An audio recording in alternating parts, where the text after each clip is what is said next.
Selection Monday was great for the conference. All-time great, record-setting great. Let's start with the top seed in the conference. That is the Penn State Lady Lions, a team that was ranked throughout the end of the season. Well, here's where they ended up. In the Kingston, Rhode Island bracket, they are the 4 seed there at the bottom against UTEP. They'll be playing Sunday in Baton Rouge. That is the Conference USA champion in UTEP.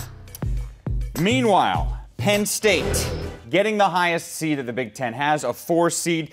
Overall, what is it they have done well / need to continue to do well to advance? Well, I think, obviously, when you think of Penn State, you think of their tremendous guard play, led by Alex Bentley, Maggie Lucas, Jaja Gray on the perimeter. This is a team that knows how to score. They know how to play together. They had a disappointing end to their season in the NCAA tournament last year, so they are elevating their play in the postseason. But in order for Penn State to be successful, they've got to have a post presence. Nikki Green, Mia Nixon both have to step up and put up big numbers in order for Penn State to continue in the NCAA tournament. That's what they did most of the season. They were the regular season champions of the Big Ten.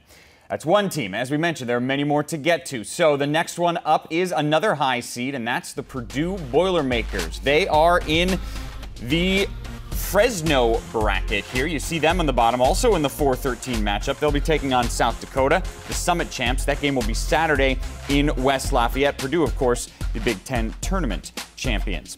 To the bottom part of Fresno, and you see up at the top there, Oklahoma taking on Michigan. The bubble team Wolverines made it in. They're the 11 seed. They'll be in Norman to play Oklahoma, so it's a road game, but they'll be playing on Sunday, and more than anything, they're just glad to make the tournament. It's the first time they've done so since 2001.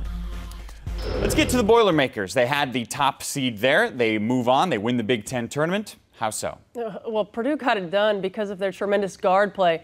I mean, you talk about Brittany Rayburn, Courtney Moses, KK Hauser. The way they stepped up in the Big Ten tournament was just outstanding. They got great contributions from their bench play as well, but Brittany Rayburn, Courtney Moses, and KK Hauser have got to continue to be on the same page. They've got to be offensive threats as well as set the tone defensively for Purdue in order for them to continue to advance. Now, for Purdue, it certainly helps that they're playing their first and second round games at home. This is a team that has played well at home, better at home even all season long, but it's about offensive execution and it's about leadership from those perimeter players. And it's nice they have Sharon Versup, who knows how to play in March. She's taken to the Elite 8 2 separate times.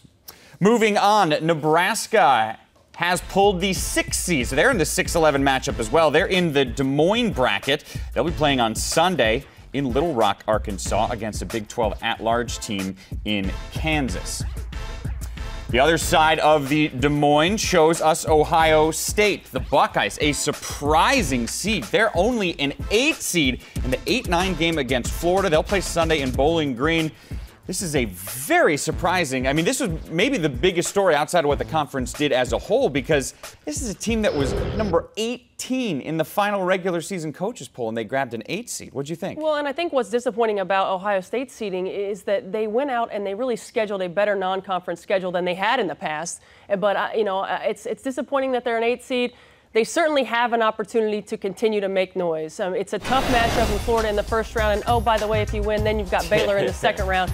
But Taylor Hill and Samantha Perhalis will elevate their game. Taylor Hill hit a little skid at the end of the conference season into the conference tournament. She's going to step up. Samantha Perhalis is a senior. She wants to advance. Ohio State has not advanced in the NCAA tournament. She wants to make a statement. But again, it comes down to, they have 2 great players. So does everybody else in the country. Post players have got to step up. There has to be a third consistent double-figure scorer, and it has to be one of those post players. Hey, maybe having a lower seed is better. I mean, the last 6 years, they've been a 1, 4, 6, 3, 2, and 4, and they haven't made it past the Sweet 16. But as you said, if they were to do that this year, it would mean toppling Brittany Griner and the rest of Baylor.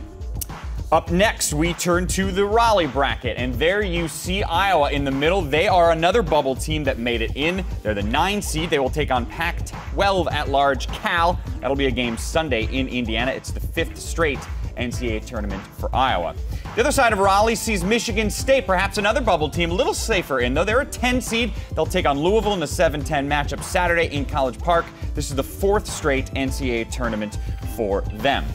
So the big thing to take away is, if you did the math on all of that, That's 7 teams in. That is a Big Ten record. 7 teams. An impressive Monday for the conference. It really is. And you have to credit the coaches, first and foremost, for getting on the road recruiting and just getting better players in the conference. Secondly, for scheduling tougher non-conference opponents, preparing themselves for the Big Ten season and for the NCAA tournament. And the third thing, I mean, players have stepped up top to bottom this league.